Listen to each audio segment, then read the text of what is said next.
Okay, ஆர்முடுகள் நேர்வீத சமன் இடப்பெயர்ச்சியா இருக்கும். அதே நேரம் ஆர்முடுகள் எப்போதும் மையத்தை நோக்கி அல்லது இடப்பெயர்ச்சி அதிகரிக்கிற திசைக்கு எதிராக காணப்படும். சரியா? இதுதான் எளிமேசு இயக்கம்.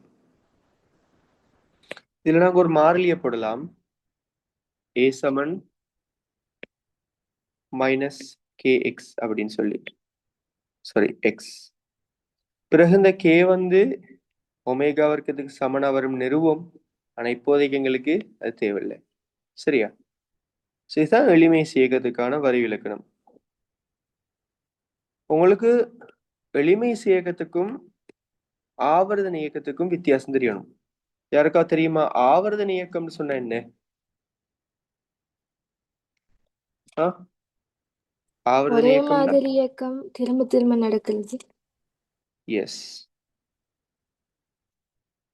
ஆவர்த்தன இயக்கம் ஒரே மாதிரி இயக்கம் திரும்ப திரும்ப நடக்கும். எளிமேசு இயக்கம் ஒரு விதமான ஆவர்த்தன இயக்கம் தான். ஆனா எல்லா ஆவர்த்தன இயக்கங்களும் எளிமேசு இயக்கமா வரணும்னு அவசியம் இல்லை. திரும்ப திரும்ப நடக்கிற எல்லாமே ஆவர்த்தன இயக்கம் தான். உதாரணமா ஒரு சீரான வட்ட இயக்கத்தை எடுங்களேன்.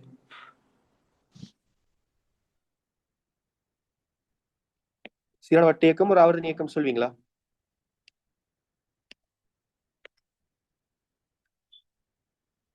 ஒமேகா மாறிலி சொன்னா அது இப்படி பூரண சுற்றலுக்கு எடுக்கிற டைம் சமனா இருக்கும் எப்போதும். சரியா? சோ அடுத்தடுத்து அதே சுற்றல்கள் அதே நேரத்தில் நடந்துட்டு இருக்கு. சோ இது ஒரு ஆவர்த்தன இயக்கம். விளங்குதா? அத போல ஒரு பொருள் எப்படி எடுத்து இப்படியான ஒரு தொகுதியில எடுத்து வச்சு விட்டீங்கண்டா அந்த பொருள் இப்படி கீழே வந்து திரும்ப மேலே போகும்.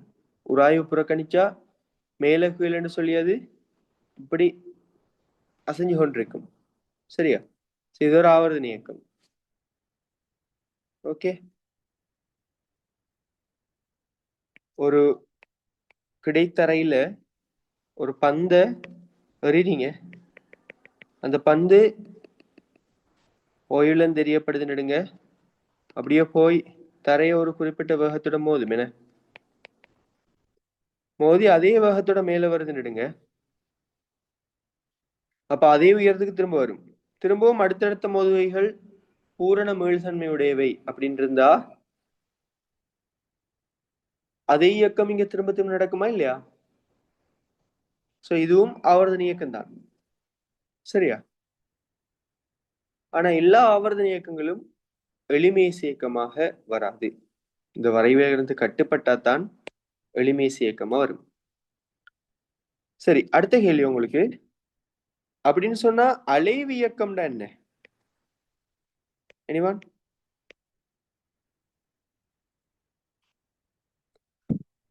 அலைவு இயக்கம்னு சொன்னா நிலையான முன்னும் பின்னுமான ஆவர்த்தன இயக்கம். Very good. ஒரு நிலையான புள்ளி பற்றி முன்னும் பின்னுமாக நடக்கிற ஆவர்த்தன இயக்கம். அலைவு இயக்கத்துல முன்னும் பின்னும்னு சொல்லி ஒரு விஷயம் இருக்கும். ஆவர்த்தன இயக்கத்துல அப்படி இருக்காது. இப்ப இந்த சீரான வட்ட இயக்கத்துல எந்த புள்ளி பற்றி அசைவு நடக்குதுன்னு இல்ல. இதான் நடுப்புள்ளி, இப்படி சுத்தி திரும்ப நடுப்புள்ளிக்கு வரும் நாங்க சொல்லலாம். அந்த இயக்கத்துல ஒரு புள்ளியை நாங்க நடுத்தானமாக சொல்லலாம். இங்கேயும் அப்படித்தான். இங்க இருந்து கீழே போய் மேல வருது, ரைட்? திரும்ப கீழே போய் மேல வரும். ஆனா ஒரு புள்ளி பற்றி அது நடக்குதான்னு கேட்டா இல்ல. இவர் ஒரு புள்ளி பற்றி நடக்கிறாரா?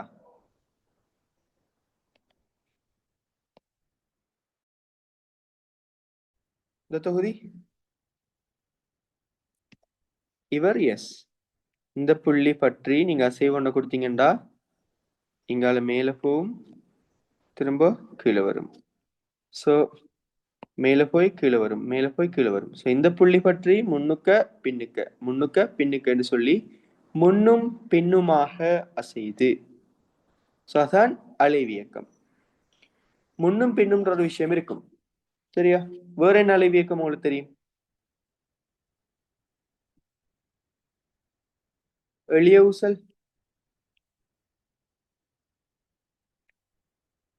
எஸ். இதை சிறியோர் அசைவண்டு கொடுத்தீங்கன்னா அவர் இங்கேயும் அடுத்த சைடுக்கும் மாறி மாறி போவார். இது ஒரு அலைவு இயக்கம். சரியா? முன்னும் பின்னும் முன்னும் பின்னும் சொல்லி போய் போய் வரும். ஓகே. அது போல விச்சுருளை நீங்க செய்யலாம்.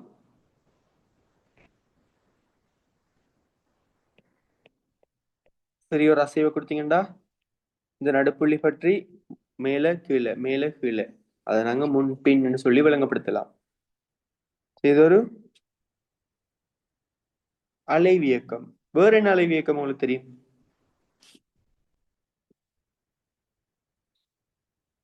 இப்ப ஏதாவது ஒரு மரத்துண்டு எடுங்க, ஒரு மரக்கட்டையை. என்னடாப்பா இது பென்சில். இந்த மரக்கட்டை எப்படி ஒரு இடத்தை அட்டாச் பண்ணிட்டு அதையும் நீங்க அசைச்சு விடலாம். அதுவும் அலைவியக்கம் தான். சரியா?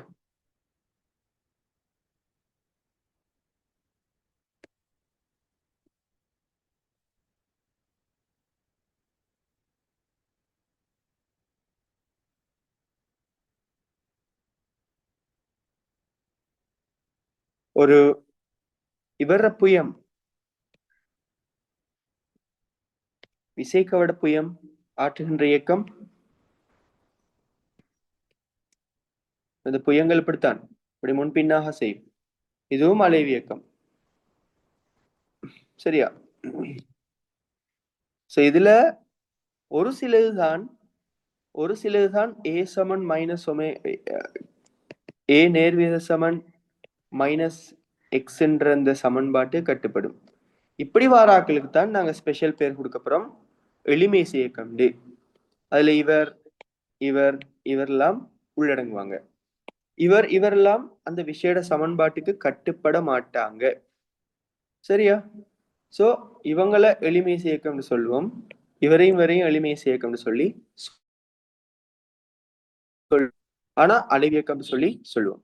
சோ நீங்க முதலாவது இந்த யூனிட்டை படிக்கக்குள்ள ஆவர்த்தன இயக்கம்னு சொன்னா என்ன, அலைவியக்கம்னு சொன்னா என்ன, எளிமை இயக்கம்னு சொன்னா என்னன்னு சொல்லி வடிவா படிச்சு கொள்ளணும். சரியா? இப்ப நான் சொல்ற கூற்றுக்கள் சரியான்னு சொல்லுங்க. எளிமை இயக்கங்கள் யாவும் அலைவு இயக்கங்களாகும். எளிமை இயக்கங்கள் யாவும் அலைவு இயக்கங்களாகும். சரியாது? ஓ சார். எஸ். எளிமை இயக்கம் எல்லாம் அலைவு இயக்கமா வரும். சரியா? ஆனா எல்லா அலைவு இயக்கங்களும் எளிமை இயக்கமா வராது. கொஞ்சம் நீங்க வரேன். Hello hello, good evening. ஓ मामा क्लास থেকে මම ක්ලාස් එකේ ඉන්නේ. මම පට කෝල් කරන්නද? 7 o'clock වගේ. ஓகே. Okay okay. எஸ். அலைவியக்கங்கள் யாவும் ஆவர்த்தன இயக்கங்களாக இருந்தாலும் சரி. அதை நான் ஆல்ரெடி உங்கள்கிட்ட சொல்லிட்டேன். ஓகே சரி. இப்போ இந்த சமன்பாடு இருக்கு இல்லையா, ஏ சமன் மைனஸ் kx. இப்போதை kx வெப்பம், பிறகு அது ஒமேகா இருக்கும்னு சொல்லி சொல்லுவோமா? இந்த சமன்பாடு சொல்றது எளிமை இயக்கத்தின் நடத்தை சமன்பாடு. எளிமை இயக்கத்தின் நடத்தை சமன்பாடு.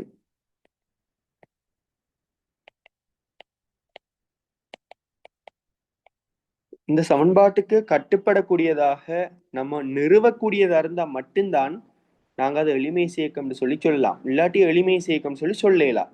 நிறுவக்கூடியதா இருக்கணும் சமன்பாட்டுப்படி. சரியா?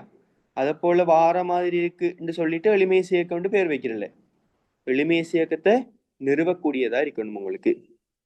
சரியா? ஓகே. அடுத்த முக்கியமான விஷயம் உங்களுக்கு தெரிஞ்சிருக்க வேண்டியது, எளிமை இயக்கத்தை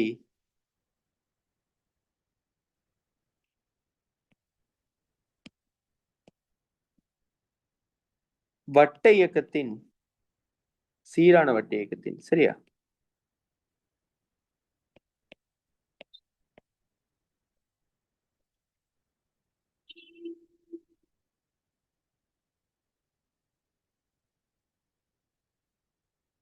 பெரியமாக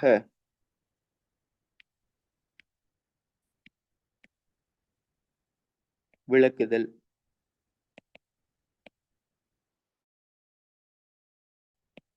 சரியா? வெளிமீசி இயக்கத்தை சீரான வட்ட இயக்கத்தின் எறியமாக விளக்குதல். எறியம் அப்படின்னு சொன்னா ப்ரொஜெக்டைல். சரியா? ப்ரொஜெக்டர் மாதிரி தானே அது. ப்ரொஜெக்டர் என்ன செய்யுது உங்களுக்கு? ஒரு பாக்ஸ் மாதிரி இருக்கும், அதுல இருந்து வர கதிர்கள் ஒரு திரையில எங்களுக்கு விழுத்தப்பட்டு காட்சிகள் தெரியும், அதானே ஒரு ப்ரொஜெக்டர். அதை போல நம்ம ஒரு விஷயத்த இப்ப செஞ்சு காட்ட போறோம். பாருங்க, இப்ப ஒரு பொருள் சீரான வட்ட இயக்கத்தை இப்படி ஆற்றி கொண்டிருக்கு. ஒரு வளையம் ஒன்றுல இப்படி ஒரு வட்ட பொருள் இப்படி சீரான வட்ட இயக்கத்துல போயிட்டு இருக்குன்னு வைங்களேன். சரியா? இப்போ மேல இருந்து நீங்க இப்படி லைட் அடிக்கிறீங்க, சமாந்தர லைட். சரியா? விரிகதிர்கள் அடிச்சா வித்தியாசமா வரும். சமாந்தர கதிர்கள் எப்படி அடிச்சு விட்டீங்கன்னு சொன்னா, கீழே ஒரு திரையை போடுங்க. திரையை போட்டா இது இப்படி சுத்தி சுத்திட்டு இருக்கும். இந்த திரையில இவர நிழல் விழும். சரியா? இப்ப பாப்போம், இந்த இடத்துல இவர நிழலுக்கு இவடத்த வரும் என்ன நிழல், அந்த நிழலுக்கு ஒரு வேகம் இருக்கும் நினைக்கிறீங்களா? வேகம் வருமா? எஸ். இவர் இப்படி கிடையாக இப்படி போவார், அந்த இடத்துல கிடை வேகம் ஒன்று இருக்கும் அவருக்கு. அந்த கிடை வேகம் இந்த கருப்பு புள்ளிக்கு நிழலுக்கு விளங்கும். இப்ப இதர சீரான வட்ட இயக்கத்துல ஒமேகா கோணவேகம் அறிஞ்சுன்னு சொன்னா, இவர் ஆறா இருந்துச்சுன்னு சொன்னா, இதுல 6 ஒமேகா வேகம் நிழலுக்கு அவதானிக்கப்படும். சரியா? இந்த புள்ளியை யோசிங்க. இவிடத்த அந்த போல் வரக்குள்ள சரியாக 90 டிகிரி இயங்கி வந்த பிறகு இவர நிழல் கீழே விழும். இப்போ இவருக்கு வேகம் உணரப்படுமா? இந்த நிழல் வேகம் ஒன்ன கொண்டிருக்குமா? இல்ல. ஏன் கொண்டிருக்காது? இந்த பந்திர வேகம் எப்படி இருக்கும்? கீழ் நோக்கியதா இருக்கும். நான் கருதிரி வந்து கிடையா. எஸ். இப்போ கீழ் நோக்கி தான் இவர வேகம் இருக்க போகுது. கீழ் நோக்கி 6 ஒமேகா வேகம் இருக்கும். ஆனா நிழல் இந்த வேகத்தை எங்களுக்கு காட்டாது கண்ணுக்கு, ஏன்னா லைட் இப்படி வருது. சரியா? சோ இந்த வேகம் நிழலுக்கு காணப்படாது. லைட்டை கிராஸ் பண்ணி போனா, இப்படி கிடையாக லைட்டுக்கு போனா தான் அந்த லைட் வெளுத்தும். லைட்டுக்கு நேரா அப்படி வந்தா, இப்போ இப்படி லைட் இருக்கு, இப்படி ஒரு பொருளை நீங்க நிலையா வச்சாலும் இப்படி நிழல் வெளுத்தான் போகுது. இப்படி ஒரு பொருளை எப்படி லைட்ற திசையில இயக்குனாலும் அது நிழல் அதே இடத்தா இருக்க போகுது. ஸோ லைட்ல உங்களுக்கு அதுல நிழலுக்கு இயக்கம் தெரியணும்னா லைட்டை கிராஸ் பண்ணி கிடையாக போகணும். ஆனா இந்த இடத்துல வேகம் முற்றுமுழுதாக நிலை குத்தா இருக்குது. ஆகவே இந்த நிழலுக்கு வேகம் ஒன்றும் காணப்படாது. சரியா? வேகம் என்ன? 0. 0 வரைக்கும். எஸ். எழுமாறாக ஒரு புள்ளியில, உதாரணமா இவ்விடத்தையே நீங்க எடுக்கலாம். அந்த புள்ளியில பார்த்தோம்னு சொன்னா, ஆக கிட்ட வந்துட்டுனா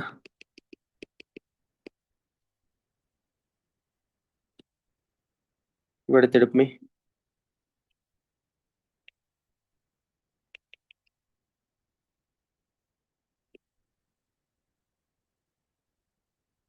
இப்ப இவருக்கு வேகம் இருக்குமா? ஓ சார். எஸ்.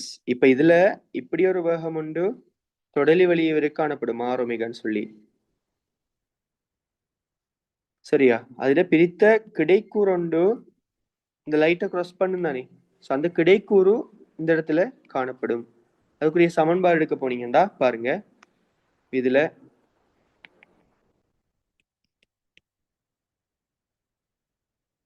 ஓகே. ஸோ இங்க இருந்து இங்க வரக்குள்ள வர்ற கோண இடப்பெயர்ச்சியை தீட்டான்னு எடுத்தா தீட்டா. ரைட், இது தீட்டா வருந்தா பாருங்க, கவனிக்கணும். இது என்ன? 90 90 minus minus theta. theta. 90 minus theta, because இது 90, so இது 90 minus theta. இது கிடை, இது நிலைக்குத்து, so இது Theta. தீட்டா அல்லது இது ஒன்று விட்ட கோணம்னு சொல்லலாம். என்ன, இது ஆரை, இது தொடலி, அப்ப இது 90 இருக்கும். ஸோ இது எவ்வளவு? 90 minus theta. 90 minus theta, இது தீட்டா. Theta. என்ன, தீட்டான்னு வரும். ஓகே தானே? ஸோ வேகக்கூறு கிடையாக ஆர் ஒமேகா காஸ் தீட்டா. சரியா? கிடையோட அமைக்கிற கோணம் தீட்டாவா இருந்தா கிடைக்கூறு காஸ் தீட்டான்னு தானே வரும். So r omega cos theta. சரியோ? R omega cos theta. So அப்படி தொடர்ந்து இப்படி போய் போய் வரும்போது ஆர் ஒமேகா காஸ் தீட்டான்ற வகையில அதுல வேகம் மாறிக்கொண்டிருக்கும். இந்த கீழே விழுற நிழல்ல நீங்க வேகத்தை பார்க்கலாம் கண்ணால. இங்க உயர் வேகம் வரும், குறைஞ்சு குறைஞ்சு குறைஞ்சு இங்க 0 வரும், திரும்ப கூடி கூடி இங்க உயர் வேகம் வரும், திரும்ப இங்க வந்து இவ்விடத்தை வரக்குள்ள இந்த போலி இடத்தை வரக்குள்ள சரியா நிலைக்குத்தாகத்தான் வேகம் இருக்கும். ஸோ அது பார்க்கறதுக்கு எங்களுக்கு ஓய்வில் இருக்கிற மாதிரி தான் இருக்கும். இந்த இடத்துல 0வா வரும். சரியா? திரும்ப கூடி கூடி இவ்விடத்தை வரக்குள்ள ஆக உச்சிக்கு வரக்குள்ள திரும்ப உச்ச வேகம் வரும். ஸோ இது ஒரு எளிமை இயக்கத்தை விளங்கப்படுத்துற மாதிரி தான் எங்களுக்கு காணப்படுது. ஓகே, ஸோ எளிமை இயக்கத்துல இப்போ ஒரு எளிய ஊசல் எடுத்துக்கிட்டீங்கன்னு சொன்னா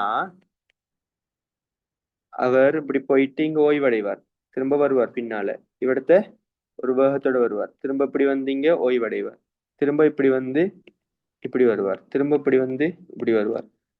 ஸோ ரெண்டு அந்தங்கள்லையும் ஓய்வு, நடுவுல உச்ச வேகம். அப்படித்தானே எளிமை இயக்கம் காணப்படுது. ரைட். ஸோ எளிமை இயக்கம் வட்ட இயக்கத்துல, சீரான வட்ட இயக்கத்துல எறியமாகும் சொன்னா அந்த கூற்று சரியாக இருக்கும். சரியா? இது நாங்க இன்னும் டீப்பா விளங்கணும்னு சொன்னா பாருங்க, எளிமை இயக்கத்துல மையத்தை நோக்கின அந்த ஆர்முடுகளுக்கு நாங்க கோவடிக்கலாம்.